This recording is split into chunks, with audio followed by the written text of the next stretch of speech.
અને મેળામાં હાલતા હાલતા બાળક જે આંગળી હતું, આંગળી અને મા દીકરો બે નોખા પડી ગયા. બાળક ખોવાઈ ગયું મેળામાં. માં ગોતવા માંડ્યા, મારો દીકરો ક્યાં, મારો દીકરો ક્યાં, મારો દીકરો ક્યાં. ભીડ હતી, બાળક ખોવાઈ ગયું, કારણ કે પબ્લિક જાજી હતી એમાં. આ બાજુ બાળક હિબકે ચડ્યું, માં કરવા માંડ્યું.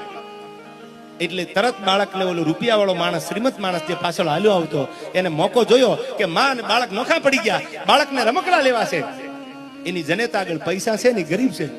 એટલે બાળકનું બાવડું પકડી લીધું, તેડી લીધું, માથે હાથ માંડ્યો ફેરવા. બેટા બેટા આલુ રમકડા લઈ દઉં.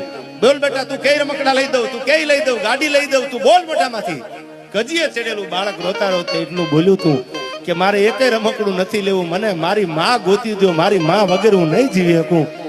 સાહેબ, વાતનો ભાવાર્થ એવો છે કે ગરીબ ઘરમાંથી નીકળેલી જનેતા છે ને, એ બાળકની એટલી જ વાલી લાગે છે કે જેટલી રૂપિયા વાળાને પોતાની માં વાલી લાગે ને.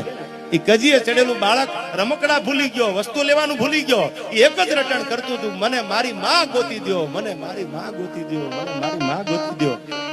અને જેવી મેલી ગયેલી એ ફાટલ તૂટલ હાડલા વાળી પોતાની માં આવીને ત્યારે એને માને બથ ભરી અને હિબકા ભરીને રોવા માંડ્યું, માં મારે એક રમકડું નથી લેવું, માં મને મારી માં જોવે છે.